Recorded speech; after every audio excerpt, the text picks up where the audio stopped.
Hey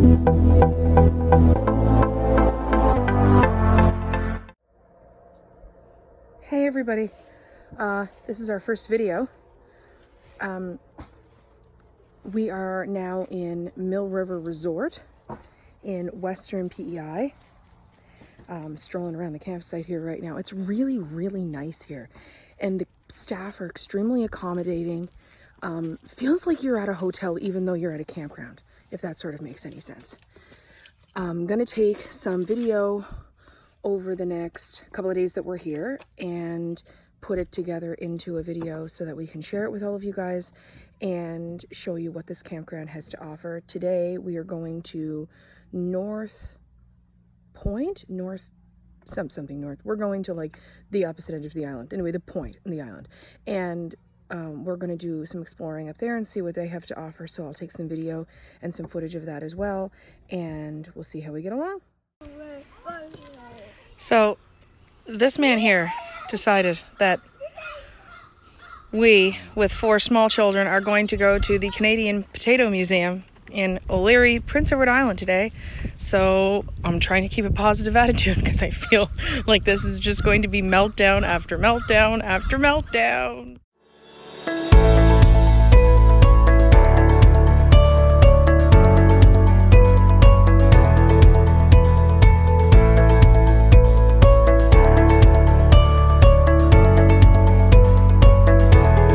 First tantrum.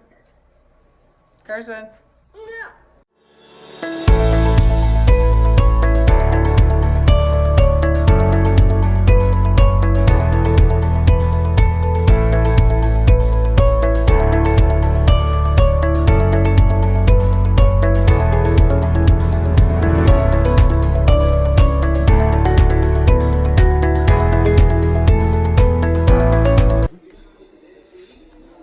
Tantrum number 3.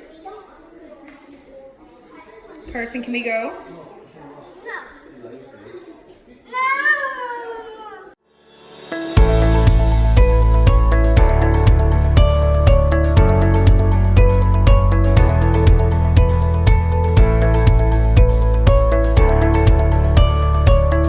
If you weren't here with children, there's quite a bit of literature that you can read, and there's some what look to me like old manuals and old books that you can read through. You can't take them, but you can read through them, and they're actually pretty interesting. But as you can probably hear in the background, we're having tantrum number 4, so it's pretty hard to stop and read anything. But it would be cool to come back here at some point, perhaps without the children or just with the older children, or when the children are older, and actually really take a really good look around and see what this place has to offer, because it's actually pretty interesting.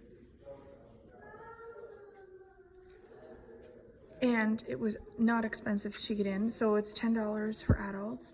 And then I think she said ages 7 through 18 are $5, and then children 6 and under are free. So it was only $25 for our family of 6 to come in here. They have a potato kitchen back near the main entrance, and we're gonna stop in there and see what they have. I collect fridge magnets, so I'm going to be picking up one of those while I'm at it.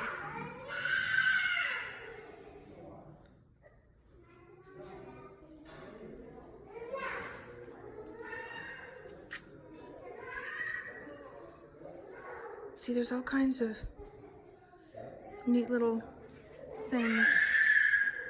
I hope you can hear that. Daddy's dealing with the tantrum because this was Daddy's idea.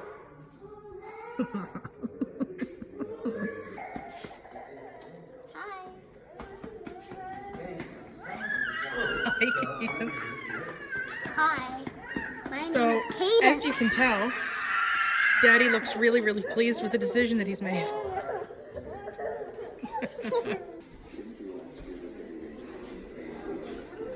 This is another section of the Potato Museum. I think we come in here somewhere.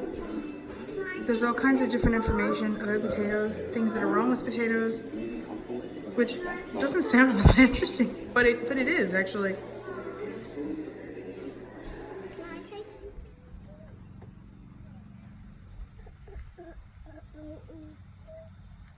This is a little park they have for the kids outside of the Potato Museum. Carson thinks the train is Pretty cool. So, review on the Potato Museum. I really didn't think it was going to be as interesting as it was, particularly not with 4 kids. And it was challenging with 4 children, by all means, and there was tantrums all over the place.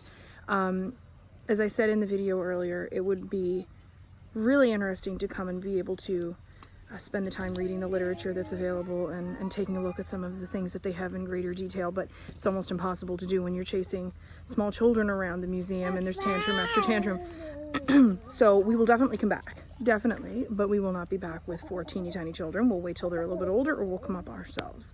But it was really worthwhile doing. We're in the, what did you call it? Canadian Wind Institute.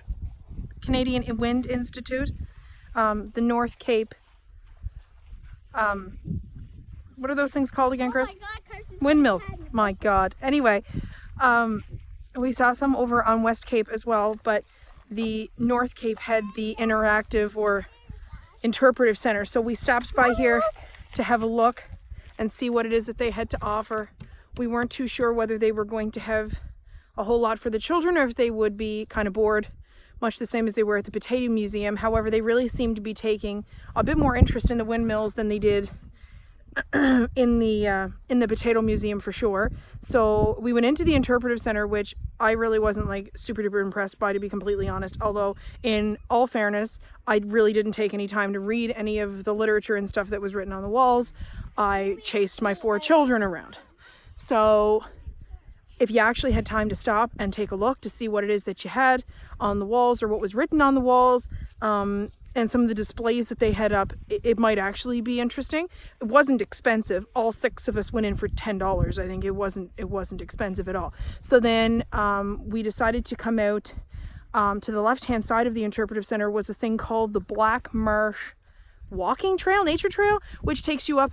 You can see in the background here some of the windmills and stuff, so you get up and close and personal with some of the windmills, which is interesting.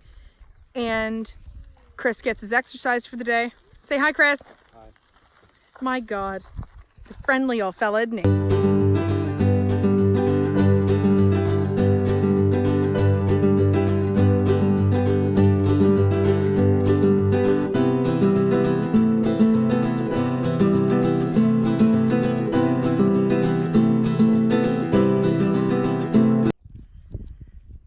So that's the interpretive center that you see over there. So we're a bit of a ways down the walking trail now. Really not too far, like 5 minutes. It's hot as blazes out here. We're gonna keep walking just a little bit to see what it is that we can find. We're gonna do what? We're gonna walk a lot. We're gonna walk a lot. No, I'm joking. We're gonna walk a little because I'm sculpting high. So we're in the North Cape Interpretive Center, and I kind of thought this might have been very similar, and it is in many ways, to the Potato Museum, just in that there's a whole lot of stuff for adults to do, but not a whole lot for the children to do.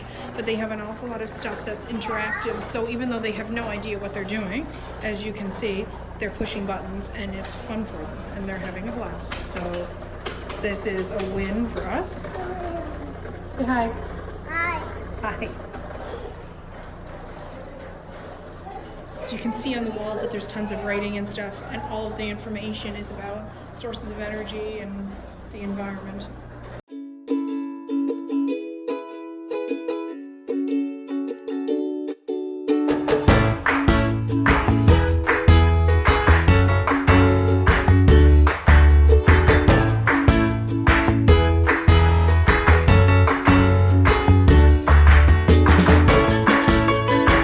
One of the things that was recommended that we come and see, which is still here at the North Cape Interpretive Center, is a reef of some sort that at low tide you can actually walk through, which I think is pretty cool.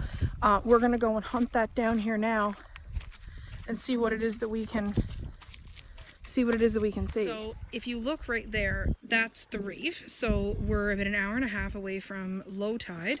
So I guess you'd walk from right about there, and then you'd kind of go around, and then you'd be able to walk way out into that point out there, which is pretty neat. It's really hard to walk on the ground here, though. I took my sandals off for just a few seconds, and it was pretty painful. So it would be super easy to do in pool shoes or sandals that aren't Birkenstocks and will fall apart.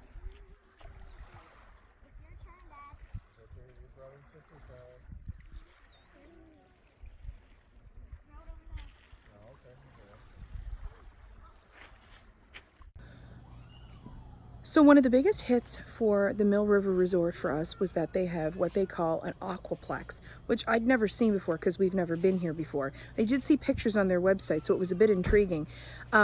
We went there yesterday evening, and it's actually really, really nice. I am not a fan in any way of public pools. They make me completely uncomfortable, especially walking around barefoot on the floors. Anyway, I went, and the kids loved it. There was a water slide. There was activities for the kids going on here all the time. Some of them take place in the aquaplex. I'll take a video of that later so that you're able to see exactly what the inside of it looks like. So here's the aquaplex at the Mill River Resort and Campground. The outside of it. We'll go in and check it out. So this is the aquaplex. This is the entrance in from the changing rooms. Nice little shallow end. The water slide for 6 feet in the deep end.